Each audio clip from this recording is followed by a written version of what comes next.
ఉమ్మడి కరీంనగర్ జిల్లాలో కురుస్తున్న వర్షాలు ఓ వివాహ వేడుకకు అడ్డమొచ్చాయి. కరీంనగర్ జిల్లాలోని గన్నేరువరం మండల కేంద్రానికి చెందిన టేకు భాగ్యకు జగిత్యాల జిల్లా గుంజపడుగు గ్రామానికి చెందిన కొమరమల్లుకు వివాహం కుదిరింది. ఇవాళ జరగాల్సిన పెళ్లి తంతు కోసం వరుడు వధువు ఇంటికి చేరుకునేందుకు బంధువులతో సహా వచ్చాడు.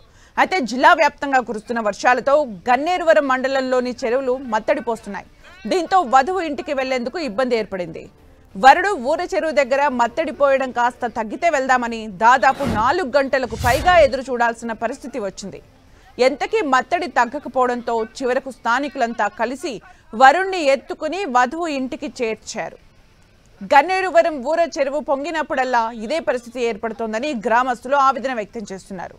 వర్షాకాలంలో గర్భిణీలు, పేషెంట్లను హాస్పిటల్కు తరలించేందుకు తీవ్ర ఇబ్బందులు పడుతున్నామన్నారు. అక్కడ హై లెవెల్ వంతెనను నిర్మించాలని గ్రామస్తులు కోరుతున్నారు. ఓకే